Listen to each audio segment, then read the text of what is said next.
आपको ये क्या दे रखा है, exponential theta and 2 random sample है, ठीक है, less than equal to 1 more than equal to 1, phi 1 phi 2 दे रखा है आपको, मतलब फाई आपको टेस्ट स्टैटिस्टिक्स दे रखा है, टेस्ट दे रखा है, तो फिर से नॉन रैंडमाइज्ड है, तो वही rejecting H naught when x1 more than 1, which one of the following test have the same power as the function phi. तो हर में से पावर निकालिए, क्या कैसे पावर निकालेंगे, rejecting H naught when h1 is true, यही ना। सो मतलब पहले तो इसका पावर निकाल लीजिए, इस वाले टेस्ट का पावर कितना आएगा, जो एक्चुअल टेस्ट है, जो फाई है उसका पावर क्या आएगा, उसका आया पावर है करस्पॉन्डिंग टू फाई, है ना, ये फाई टेस्ट स्टैटिस्टिक्स का पावर क्या होगा, तो x1 more than 1 when h1 is true, so theta h1 is दिया ट्रू, हुआ है यहाँ तो पे। यहाँ से थीटा इज मोर देन 1, ऐसा हो जाएगा। हम्म ये है, तो निकालिए कितना आएगा, 1 माइनस ई की power minus theta, one by ऐसे थीटा। 1/थीटा, क्योंकि ये एक्सपोनेंशियल विथ रेट 1/थीटा है, तो मीन थीटा है, तो ये 1/थीटा आ जाएगा। अब इसको करना क्या होता है, मैक्सिमाइज, तो what is the maximum value of when theta is more than 1, ये मैक्सिमम कब होगा, क्योंकि पावर या साइज क्या जब होता है, जब आपका ऑल्टरनेटिव अगर वो है, कंपोजिट है, सो यू मैक्सिमाइज इट, ये कब मैक्सिमम होगा, जब थीटा मिनिमम हुआ। अगर थीटा को इन्फिनिटी कर दे अरे सॉरी, थीटा मैक्स हुआ तो तो मिनिमम। इन्फिनिटी रखेंगे नहीं, तो 1 थीटा आ मिनिमम जाएगी। होगा तब। थीटा जितना छोटा होगा ई के power minus one by theta बड़ा होगा। अरे छोटा होगा। थीटा को जितना बड़ा करेंगे, थीटा अगर बहुत लार्जर लेंगे तो ये 1/इन्फिनिटी 0 e⁻0 1 0 आ जाएगा, थीटा छोटा लेंगे तो ये हम्म सुप्रीमम वैल्यू या इन्फिमम होता है ना, सुप्रीमम ले लो, तो ये सुप्रीमम वैल्यू क्या होगी, थीटा मोर देन, जब थीटा 1 को अप्रोच करेगी तब जाके ये आएगी ना, हम्म तो theta when theta approaches to 1, तो इसकी मैक्सिमम तो नहीं, हम सुप्रीमम लिख देते हैं, क्योंकि सुप्रीमम है ना तब भी एग्जिस्ट करती, जरूरी नहीं सेट का पॉइंट ही हो, तो उसमें क्या हम्म मिलेगा, इस तरह से कुछ। हम्म हम्म। अब यही चारों ऑप्शन में यही कीजिए, किसके इक्वल आएगा ये, सेम चीज। अब बाकी हाँ, जो ऑप्शंस हैं वो नॉन रैंडमाइज्ड है ना, या वैसे टेस्ट के फॉर्म में लिख रखा है, तो कोई दिक्कत नहीं, आपको एक्सपेक्टेशन निकालना है सब में, हर ऑप्शन में आप निकालिए एक्सपेक्टेशन ऑफ फाइव वन। हाँ, तो एक्सपेक्टेशन आप निकालेंगे तो सर उसका वैल्यू पुट होगा ना, ये जैसे probability of x x1 plus x2 is greater than 1 into x1 plus x2 minus 1 divide by x1 plus x2 होगा। सो फाइव की वैल्यू ये होगी, और ये फाइव खुद यहाँ रैंडम है, तो क्या करेंगे, तो इसको डबल एक्सपेक्टेशन वाले तरीके से कर सकते हैं क्या, डबल। अगर मैं इससे लगाऊं, अभी चलो थीटा 1 रखते हैं ऐसे, आप सिंपली आप ये एक्सपेक्टेशन निकालिए अंडर h1, बाद में h1 लगाएंगे, अगर मुझे ये निकालना है तो कैसे निकालेंगे इसको आप,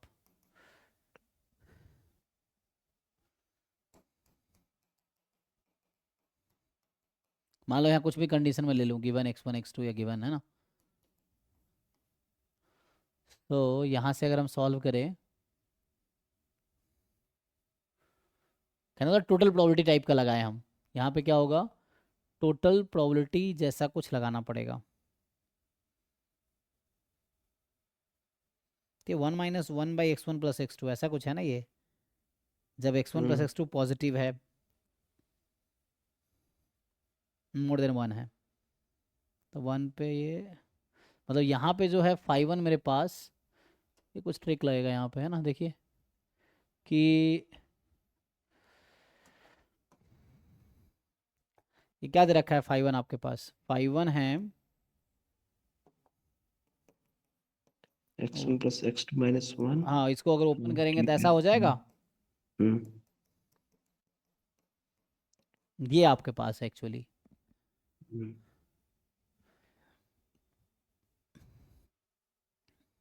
जैसे सर आप एक्सपेक्टेशन लेंगे ये तो वैल्यू रह जाएगी ना, 1 minus 1 divide by 1 plus x1 plus x2 under that condition है प्रोबेबिलिटी। ना, तो यहाँ ऐसा होगा, देखिए एक्सपेक्टेशन ऑफ 5 1 जो आएगा, ये होगा probability x1 + x2 0 under this condition ना, तो दो कंडीशन है ना, या तो E1 होगा या E2 होगा, यहाँ टोटल प्रोबेबिलिटी लगाइए, जैसे ये E1 है, 0 व्हेन x1 + x2 <1, यही है ना, सो ये E1 है, ये E2 है, तो if E1 happens then this, E2 happens then this, तो यहाँ टोटल एक्सपेक्टेशन आप फॉर्मूला लगाएं, ऐसा होगा x1 plus x2 more than 1, then expectation of 1 minus x1 plus x2 given लिख सकते हैं ना इसमें। है एक्सपेक्टेशन क्यों लगा रहे सर?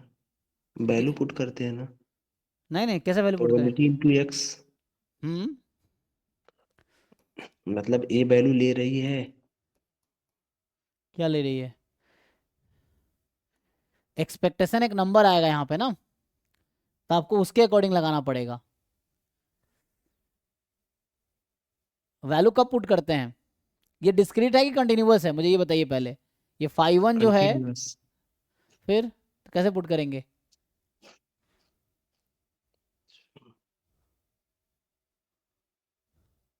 यहाँ इसकी probability into expectation of this, ये कॉन्टिन्यूअस है इसीलिए। प्लस ऐसी होता x1 plus x2 less than 0, then expectation of 0, तो 0 ही हो जाएगा, ये तो खत्म हो जीरो हो जाएगा। जाएगा। तो ये सॉल्व कीजिए, इस तरीके से सॉल्व करना पड़ेगा आपको। ये सॉल्व कीजिए और अंडर द कंडीशन दैट, और इसको मैक्सिमाइज करना होगा ओवर दिस। तो ये इसको निकालिए एक्सपेक्टेशन, ये 1 माइनस, ये प्रोबेबिलिटी निकाल लेंगे, सम क्या आएगा? गामा हो जाएगा। गामा हो जाएगा। हाँ, तो उससे निकालिए प्रोबेबिलिटी।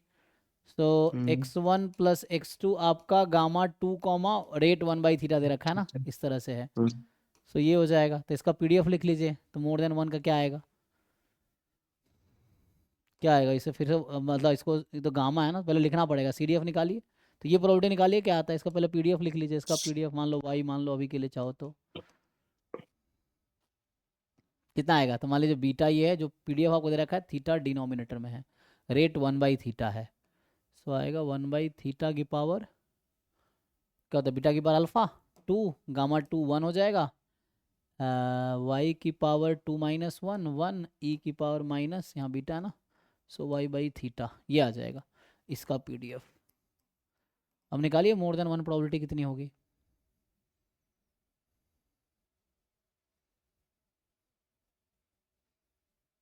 ये तो निकालेगा। अब इसको जब खोलेंगे आप तो ये कैसे निकलेगा? अब जैसे ये तो आप निकाल लेंगे, इनटू इसको जब खोलेंगे तो ये होगा double integration 1 minus 1 upon x1 plus x2, या ऐसे ओपन कर लो। अच्छा 1 अपॉन एक्स का रिलेशन होगा डायरेक्टली, आई थिंक इसमें तो डायरेक्टली फॉर्मूला आता है गामा में 1 अपॉन एक्स का। यहाँ से एक फॉर्मूला है ना 1 अपॉन वाई का, क्या होगा, सीधा सीधा निकाल लो, क्यों इतना, लेकिन उसमें कंडीशन भी तो है, नॉट ऑन जनरल केस। तो यहाँ पे जो होगा PDF of x1 x2 joint PDF, तो इंडिपेंडेंट है ना डी एक्स। लेकिन इतना टाइम, तो मुझे लगता है इतना एक्सपेक्ट कर रहा होगा, कोई ट्रिक होगा यहाँ पे, इतना कैलकुलेशन एक्सपेक्ट नहीं करेगा वो। यहाँ पे ये होगा x1 प्लस x2 मोर देन 1, इस तरीके से। तो एक तो ये प्रोबेबिलिटी निकालेंगे, लेकिन इतना लंबा मुझे लगता है यहाँ पे एक्सपेक्ट करेगा। तो कोई शॉर्टकट है जो हमें देखना पड़ेगा, देखिए। तो ये बहुत लेंदी हो जाएगा, ये प्रोबेबिलिटी निकालना, फिर ये करना, हर ऑप्शन में इतना करना, ये बहुत टाइम टेकिंग है। तो कोई शॉर्टकट तरीका होगा यहाँ पे, क्या हो सकता है देखते हैं ज़रा। तो x1 प्लस x2 मोर देन 1 निकालिए, एंड यहाँ इन्होंने कह रखा है कि x1 प्लस x2 मोर देन 1 है, तो 1/x1 प्लस x2 क्या होगा, लेस देन 1 होगा। And so 1 minus x1 plus x2 क्या होगा, माइनस लोगे तो ये फिर मोर देन 0 हो जाएगा। ओके, नाउ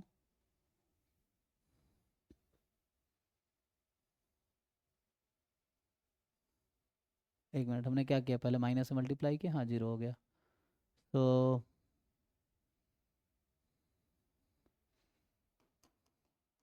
ये है, और हमें बता रखा है x1 प्लस x2 मोर देन 1 है, तो उस केस में ये पॉजिटिव है। और ये पॉजिटिव है तो क्या मेमोरीलेस प्रॉपर्टी कुछ ऐसा लगा सकते हैं यहाँ पे, लेकिन ये क्वांटिटी पॉजिटिव है ना, इसका डिस्ट्रीब्यूशन क्या आएगा?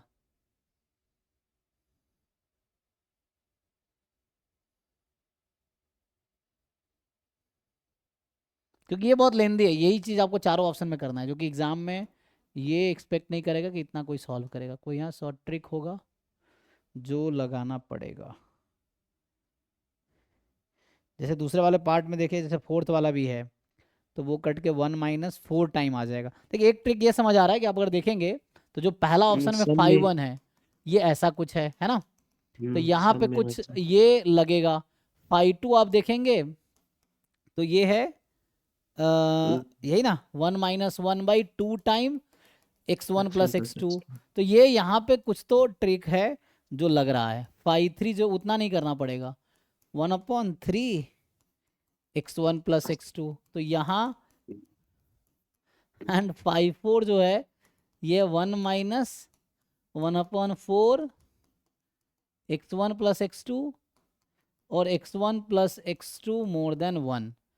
और चूंकि हमारा उस समय आंसर क्या आया था, 1 - e⁻⁻1 टाइप का ना, हम्म तो जहां तक मुझे समझ आ रहा है कि 2 3 4 का क्या यूज है यहाँ पे है, तो ऑप्शन आई थिंक ए है ऑफिशियल आंसर में। क्या दिया हुआ है, ये दिया है। ये दिया ना, क्योंकि उसकी वजह ये है कि मेरे 2 3 4 ना वैसा पावर नहीं दे पाएगा जो ये आया था, है ना, यहाँ जो हमने निकाले थे। तो ये कुछ ऐसा कुछ तभी मिलेगा, है ना, इस टाइप का, ये इसको मैक्सिमाइज करके ये तभी आएगा, क्योंकि 2 3 4 की वजह से क्या होगा ना, या तो ऐसा आ जाएगा 1 - e⁻⁻θ/2 टाइप का, यहाँ आ जाएगा 1 - e⁻⁻θ/3 टाइप का, e⁻⁻θ/4 टाइप का, और यहाँ आएगा 1 - e⁻⁻θ। अब क्वेश्चन निकालेंगे कैसे, ये मेन है ना, इस तरह से कुछ मिलेगा, मैं ये कहना चाह रहा हूँ। तो ये 2 3 4 देख के एक इंट्यूशन आ रहा है कि ये कहीं ना कहीं प्रॉब्लम क्रिएट करेगा जो उससे मैच नहीं करेगा, तो इसलिए जो उसको मैक्सिमाइज करेंगे तो 1 - e⁻, है ना, जैसे कह रहे थे हम, तो 1 रखेंगे तो -1, यहाँ 1 - e⁻⁻1/2 हो जाएगा, 1 - e⁻⁻1/3, 1 - e⁻⁻1/4, जो मैक्सिमाइज करेंगे हम जब थीटा को 1 रखेंगे या सुप्रीम वैल्यू इसकी लेंगे, तो ये आएगा। तो ये मैच नहीं करेगा, तो ये हो जाएगा। अब हमारे पास चैलेंज ये है कि how to find this number, यही चैलेंज है ना, कि ये आएगा कैसे, तो यही ट्रिक देखना है। तो ये एक इंट्यूशन है, अभी सॉल्व करना पड़ेगा इसको।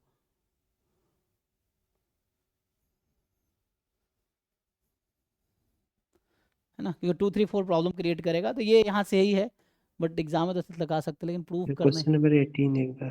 है ना, तो ये देखना पड़ेगा, ठीक है ना, मतलब आपको ये समझ आ रहा है कि क्या होना चाहिए, ये इस तरह से कुछ है।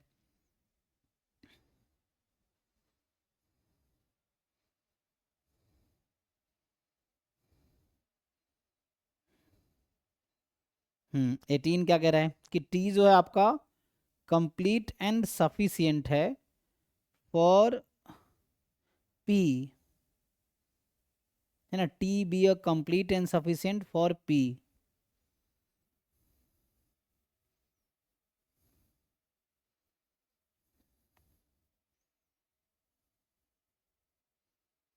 टी कंप्लीट सफिशियंट है for the family P of distribution, U be the sufficient statistics for P. P set of distributions हैं। If T more than equal to 0 is 1 for all this, मतलब जो सपोर्ट है इसका, जो estimator है उसका support more than equal to 1 है, then which of the following option is not necessarily correct. Not necessarily correct, इसका क्या मतलब हुआ कि जरूरी नहीं है करेक्ट हो, है ना, हम्म, तो नॉट नेसेसरली करेक्ट। एक मिनट,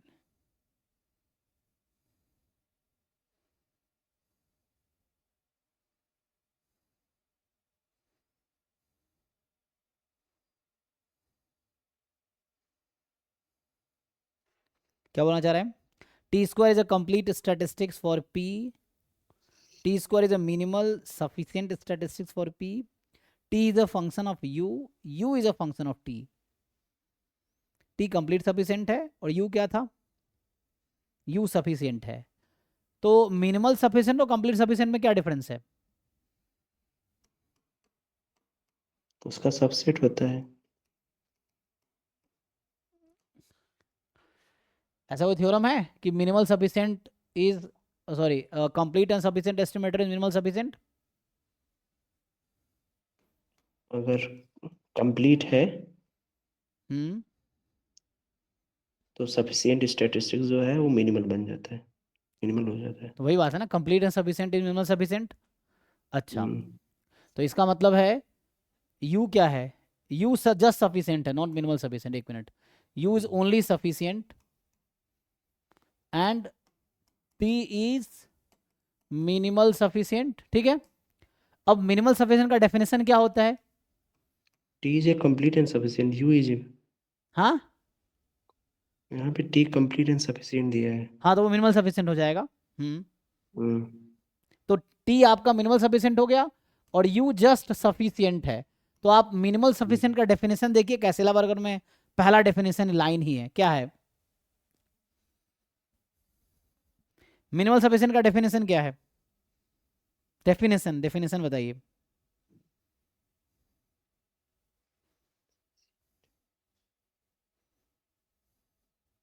मिनिमल जो सफिशिएंट होगा वो फंक्शन ऑफ सफिशिएंट स्टैटिस्टिक होगा। हाँ, so T is a function of U, है ना? So you take any sufficient estimator, T will be a function of any sufficient estimator, not U only, any.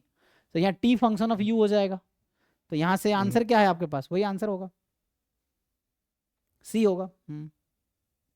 Not necessarily correct. अच्छा, not necessarily correct.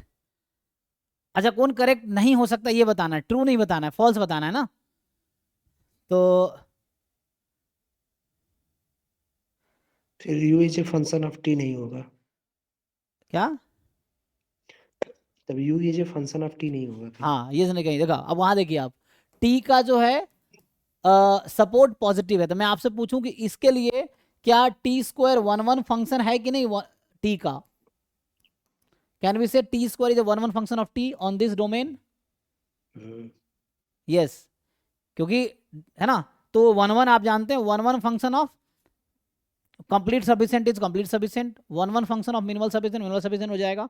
तो इसीलिए A B necessarily true है, ठीक है, C भी necessarily true है, D is not necessarily true. मतलब ये हमने कहा ना, T is a function of U, definition ही है, but U may not be a function of T. अच्छा, अगर टी कंप्लीट है उसका वन वन फंक्शन कंप्लीट हो जाएगा। हाँ, कंप्लीट सफिशिएंट है ना, यहाँ पे कंप्लीट सफिशिएंट है इसीलिए, तो कंप्लीट सफिशिएंट दोनों होगा, कंप्लीट भी होगा। ओके। तो यहाँ T square one one function है टी का, बिकॉज डोमेन पॉजिटिव है। तो ये ऐसा हो गया कि पॉजिटिव पे ग्राफ बनाएंगे तो ये वन वन फंक्शन है।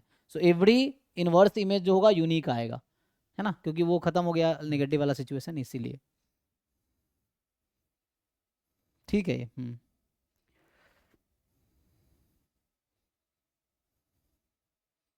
नेक्स्ट बताइए।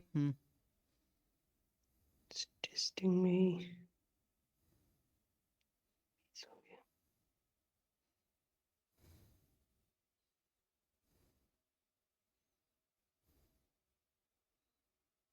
21 हम्म 21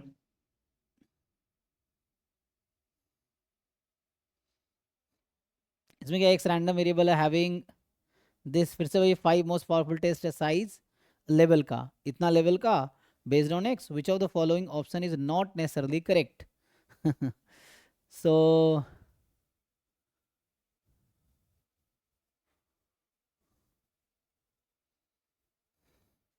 अच्छा, जो क्वेश्चन पहले आपको मैं बता रहा था वही यहाँ पे पूछ दिया ना इसने।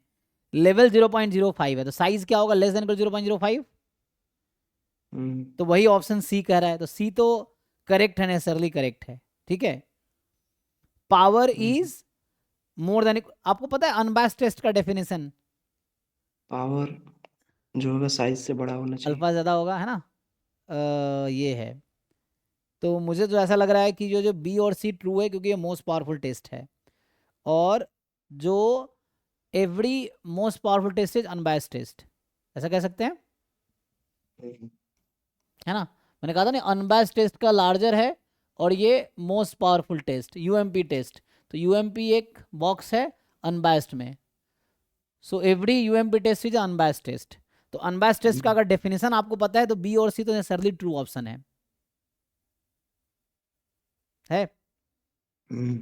तो बीसी तो ट्रू हो गया, तब एडी में से कोई गलत होगा, हमें गलत चुनना है। So 5 is a unique most powerful test. तो यूनिफॉर्मली मोस्ट पावरफुल नहीं है, मोस्ट पावर क्योंकि यहाँ पे सिंगल है ना वो, इसीलिए। अच्छा, जैसे डी क्या कह रहा है, for some constant C more than equal to 0, power of probability. Probability, मतलब वही प्रोबेबिलिटी है, प्रोबेबिलिटी ऑफ किसका बोल रहा है, F1 more than C time F naught. तो F1 अपॉन एफ नॉट कर देते हैं, ठीक है, more than C, and less than equal to probability of 5x is equal to 1। तो 5x क्या है आपके पास? टेस्ट स्टैटिस्टिक, जो कि यूनिफॉर्मली मोस्ट पावरफुल है, मोस्ट पावरफुल है ना, मोस्ट पावरफुल है। और यहाँ F1 अपॉन F0 जो है, जैसे समझते हैं इसको, तो ये क्या कहना चाह रहा है?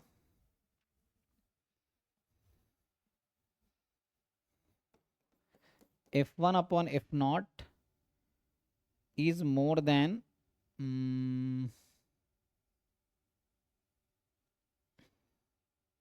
C, मतलब यही चीज़ है, F0 upon F1 less than C type का दिस। सो ये जो सेम ही चीज़ है दोनों, तो ये है। और ये कहना चाहिए ये जो लेस देन इक्वल टू होगा, probability 5x is equal to 1। So 5 1 हो गया, रिजेक्टिंग H0, रिजेक्टिंग H0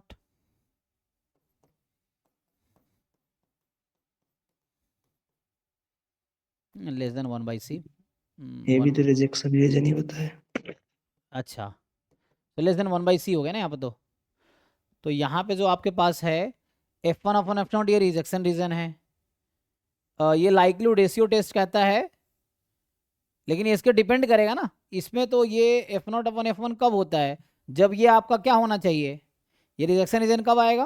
अच्छा, जब फंक्शन इंक्रीजिंग है। जब ये less than equal to C1 है। तो critical region x less than equal to C1 होगा अगर ये इंक्रीजिंग है ना। More than equal to C होगा अगर ये डिक्रीजिंग है। मोर मतलब सम के, नॉट जस्ट C। सो ये डिक्रीजिंग है।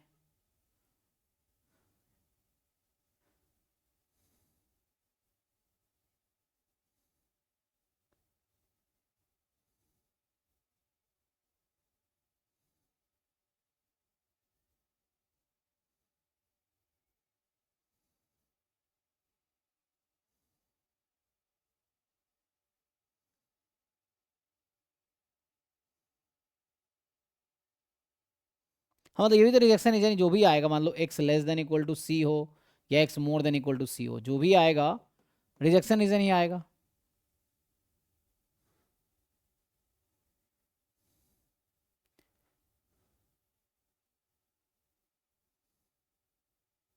तो ऑप्शन तो ए या डी में से कोई करेक्ट होगा। हाउ विल जस्टिफाई दिस के according less than equal to तो होगा ही, तो ये तो ट्रू लग रहा है मुझे, ठीक है ना। तो ए वाला ही फॉल्स होगा, ठीक है, ऐसा मुझे, क्योंकि इक्वल टू लगा रखा है ना इसने, तो इक्वलिटी तो अलाउड है। अच्छा, इक्वलिटी अलाउड है ना, तो इक्वलिटी तो अलाउड है, तो ये ट्रू हो जाएगा। एंड तो इक्वलिटी अगर नहीं होता फिर तो कोई प्रॉब्लम हो सकती थी। तो प्रॉबिलिटी में इक्वलिटी अलाउड है, तो ए इज़ फॉल्स, ठीक है। ज़रूरी नहीं कि यूनिक मोस्ट पावरफुल टेस्ट मिलेगा यहाँ ओके। पे।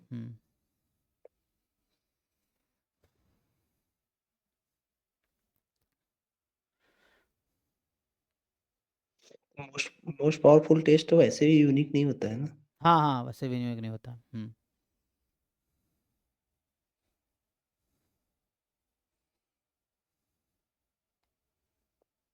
टेस्टिंग का क्वेश्चन थोड़ा सा अलग दिया है इस बार। थोड़ा सा अलग इस बार ना, थोड़े घुमा के दिया, हो सकता है जिन्होंने बनाया हो ना उनका टेस्टिंग अच्छा रहा हो। मतलब होता है ना, डिपेंड करता है, जैसे टेस्टिंग आपको कोई पेपर बनाने को दिया जाए, जिस टॉपिक में आप बहुत स्ट्रांग है तो आप उस तरह के क्वेश्चन बनाएंगे, है ना, इस तरह से। जिस टॉपिक में आप वीक हैं तो आप वैसे, क्योंकि जिन लोगों का वो टॉपिक वीक है तो बहुत टफ क्वेश्चन बनाएगा तो भी उनके लिए आसान होगा जिनको बहुत अच्छे से आता है, समझ रहे ना, ये है। और जिनको कोई टॉपिक बहुत अच्छे से आता है, अगर वो आसान क्वेश्चन ही बना दे तो उन लोगों के लिए मुश्किल हो जाएगा जिनको नहीं आता है। तो वो वाला चीज़ें कई बार होती है, तो जिन्होंने पेपर बनाया हो सकता है उनका टेस्टिंग पार्ट वीक हो या उनका रिसर्च एरिया टेस्टिंग वाला ही रहा हो।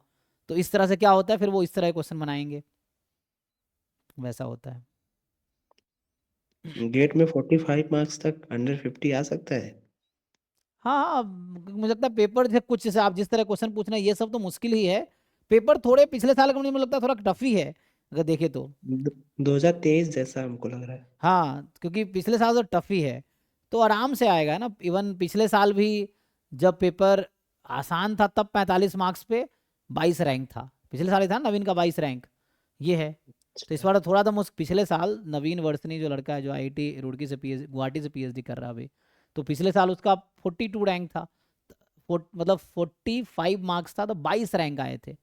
तो इस बार भी 20 25 20 30 में होना तय है ना, ये है 45 नंबर है तो। ठीक है ना, 20-25 में हो आपका रैंक, 20 से 30 के बीच में ही होगा। 10-12 मार्क्स फालतू में चले गए। हाँ, थोड़ा और अच्छा करते तो टॉप टॉप 10 में आ जाते, ये है। तो अगर 50-60 प्लस पे टॉप 10 में आना चाहिए हाँ, गेट। 55 लाख तो था पेपर आराम से। भाई तो ऐसा करते तो हो जाता। ठीक है, फिर भी अच्छा है, रैंक ये तो आ जाएगा तो अच्छा है ना। ठीक है, फिर ओके, मिलते तो हैं, सर चलिए। हाँ, लिमिट थ्योरम वाला कल देखेंगे सर? लिमिट देखने ट्राई करके, कौन सा क्वेश्चन था वो, मैं सॉल्व करता हूँ। मैं 60 सॉल्व तो नहीं किया मैंने, तो मुझे करना 60 पड़ेगा। मैं नंबर है। ट्राई, क्योंकि इसमें इसमें वो वाला केस ढूंढना पड़ेगा इसमें, कि जब क्वेश्चन नंबर इंडिपेंडेंट 60 ना मस्ट हो, बी। जब इंडिपेंडेंट ना हो तो हम क्या कैसे सॉल्व करते हैं, सॉरी जब आईआईडी ना हो तब कैसे लगाते हैं, वो पार्ट है ना। ठीक है, मैं इसको ट्राई करके देखता हूँ अभी, 1 मिनट तो इसको। ओके। हाँ, क्योंकि सॉल्व तो किया नहीं है, तो इसको ट्राई करके देखते हैं।